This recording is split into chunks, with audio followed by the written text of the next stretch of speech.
Okay, stand up, back a smash. The boy Phar Jack Jenkins is back in action. UFC 293 in Sydney. How are you, bro? Very well, thank you. How are you? Good, man.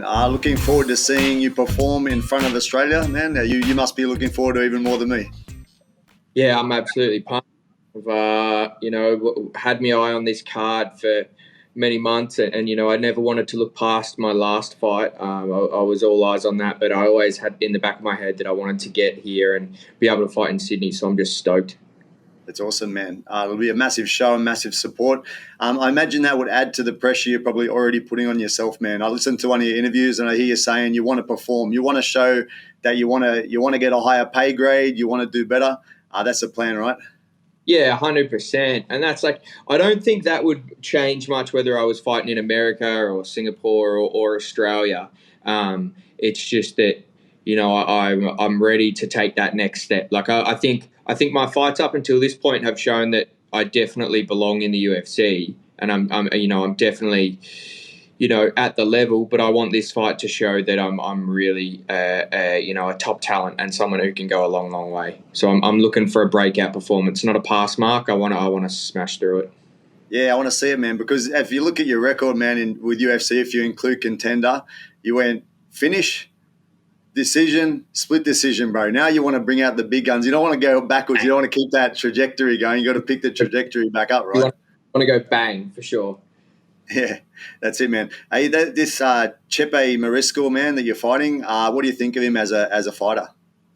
Yeah, I think he's tough, durable to an extent. He'll come forward and he'll make it ugly, make it a little bit wild, and he's very hard to submit. Very, very hard to submit. So I think it's a really good fight for me, though, to be honest. I think stylistically I match up with him a lot better than I matched up with Jamal. And, I'm looking forward to getting in there. I said, sometimes your coach will come to you and give you a fight, and there's kind of that thought of I don't love that fight, or, I wish there was something different. When I for example, I wanted the Nate Landhuer fight, but obviously he was still a little injured from his last one, and it just didn't make sense at the time. And then you're waiting to see what kind of name they're going to give you. And you're waiting, and they were like, Chepe Mariscal.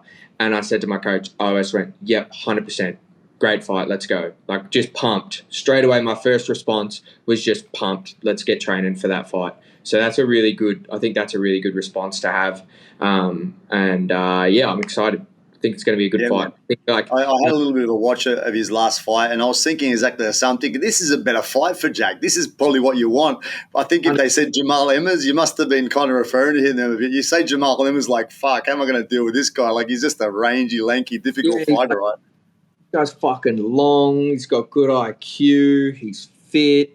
And it's and just knowing my skill set, it's exactly how it was. I've got to...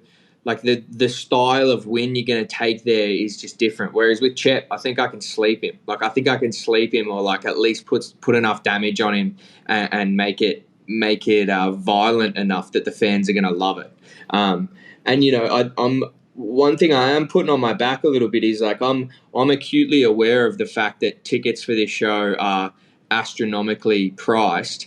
And, there's a lot of chatter about the quality of the card not matching up to the face value of the tickets and that sort of stuff. So I'm out there to sort of show hey, this is one of those ones where you're going to look back and go, fuck, we got to see Jack Jenkins fight when he was, earlier in his career. That was his breakout performance. How good was that? And we got to see Ty, and we got to see Stylebender and that sort of thing. But, I'm just looking at it and going, if people are going into this show not expecting too much, I'm going to give them a real big shock when I come out there and do what I do. That's it, man. It's a bit of a dream run when you think about it, bro. It's been a year. You've fought 3 times. You've won every fight, if you include contender. You fought in Perth, and now you're fighting in Sydney. That's a pretty dream run for an Australian fighter to get those 2 big shows back home, right? Yeah, massively. And, I worked my ass off to put myself in the position to take advantage of that. And I didn't get fat between camps, and I didn't take any time off. And, that was my attitude all along. When you and I spoke back in the day, Toby, I said, I don't want to just get there and have a fight and have time off. I want to be ready that when I do get in the UFC, it's hit the ground running and go hard. And yeah, I'm really happy with where I'm at. Body's good. Mentally, I'm happy. You know what I mean? Like for the last couple of times, I was I was waiting for a visa to get to America, the same as I was in the Contender Series, and it was kind of stressing me out a little bit. And I said to my partner the other day, she said, you know, apart from the fact that you're training all day, every day, you don't even know you're in fight camp. Like you feel you're quite relaxed and quite happy and that sort of stuff. And I think that's when I'm at my best, when I'm a bit more relaxed and I don't have any external stressors. You know, there's other things that are happening, like the UFC is flying me around a little bit and using me for a bit more media stuff. They flew me up a couple of weeks ago for the press conference, and then they're flying me up again on Thursday to do some announcement with the New South Wales government and that sort of stuff. So, you know, it's just getting used to all that side of things, but I'm taking it in my stride and doing pretty well with it. How different does it feel, man? Obviously, fighting overseas is a massive thing with travelling, but you're still travelling. You still have to go to Sydney, which is a bit of a trip, and it's a different environment for you. Does it still feel like home to you there? Nah, to walk up the street compared to what we've been doing, going to the other side of the eastern side of the US and waiting for a visa and getting yelled at by the guys at the embassy here and that sort of stuff. Like, that just stresses you out. Whereas I've spent a little bit of time in Sydney, so going up to Sydney, I got friends there. I know the town. It's home, and everything's the same. The food's all the same. The supermarkets are the same. It smells the same mostly. So the familiarity is still there, and I'm sure I'll get a good reception from the crowd, which will be nice. Yeah, no, that's the thing, man. Australia kind of backs their own, so we'll expect massive support. And I'm coming over to watch just for the crowds, man, to hear it all and watch you guys live. It'll be awesome. Yeah. No. Wait for when I walk out. It'll shock you. Well, probably it'll be awesome. Bro. It is. It's pretty cool. Yeah, man. And so UFC 293, it's going to be a massive show. But on the same weekend, we got Eternal 78 on the Friday night. So it's making for a big weekend. Are you looking at that? Or you got a few guys on there, right? Yeah, we got Joey Luciano versus Matt Vale. Joey's active, super active, taking every fight he can get, even though he finds it tough to get fights at the moment. And, I'm surprised that Joey hadn't done enough to get a Contender Series call, especially given his amateur record and how impressive that is. But I think this one will put the icing on the cake, and he'll be ready to go after this. That's it. The man with the best eyebrows in Australian MMA. Oh, he's got ambassador to Thailand, I hear.